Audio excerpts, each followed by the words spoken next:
So we're approaching the 1-year anniversary of Fox News fucking up and letting me on air.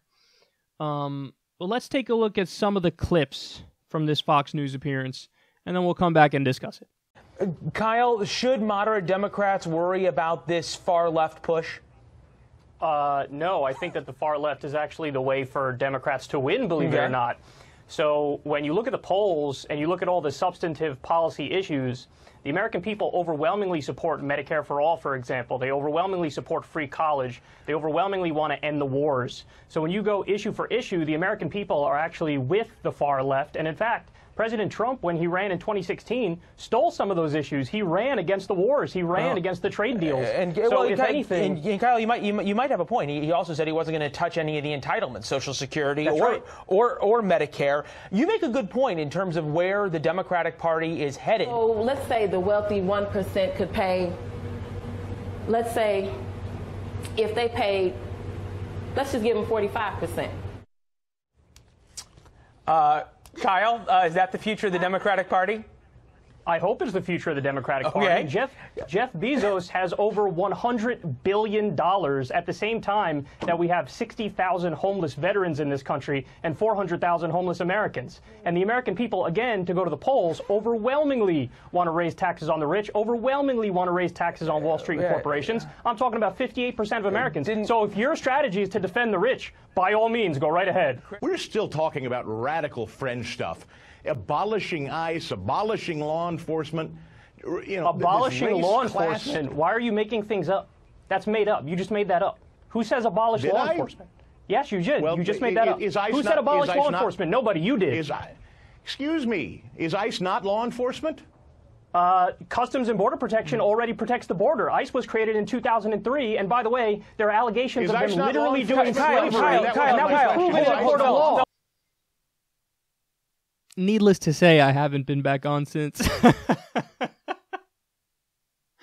To be fair to them, there was a separate show that invited me on. So when I went on, I met like one of the other show's producers or something, took me to the place where I would be sitting in the room where I would then engage in this segment. Like, this show is shot out of Washington, D.C. I was in New York City.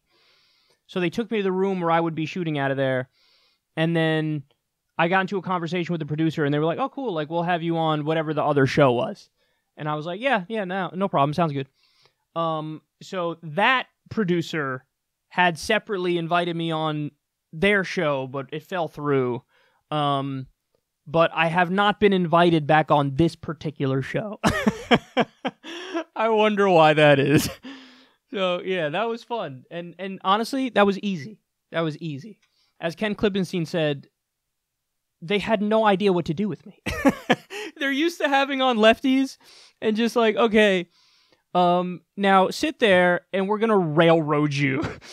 And you're supposed to go like, well, you know, I would like to have my stapler back, and maybe I would like to make it so that I agree with you on most of what you're saying, but I would like to maybe slightly disagree and tell you that I don't think it's a very good thing if you say mean things to people, but I'm going to now lay down and let you destroy me. I don't do that, which is obvious that I don't do that.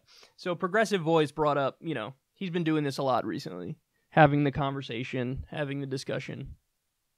Who's the best left-wing debater? And he's done polls with myself, Cenk Uygur, Sam Cedar, David Pakman. He's done separate polls where it's been myself. He's included Destiny and some others, if I'm not mistaken. Now, I got nothing but love for all those guys. And in fact, I know most of them personally. And they're good dudes. And, you know, I think there's a case to be made that they all know what they're doing. They're all pretty solid at this whole debate thing. But I'm here to say, we really having this conversation, son. Now, Progressive Voice, his whole thing is like, bro, you don't meet the minimum threshold to even be considered the best debater. Quality and quantity are separate concepts. That's not the same thing.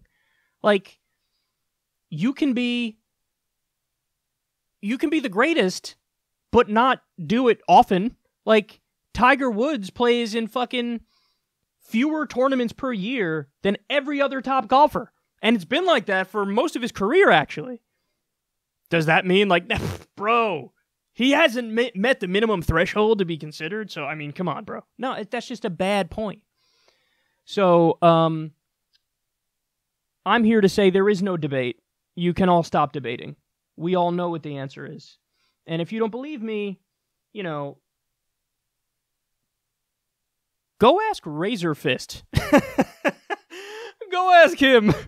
Well, actually, you know what? Don't ask him, because he's still in deep denial about what happened. But yeah, every now and then I make an appearance for one of these types of things, and I do a Mortal Kombat flawless victory.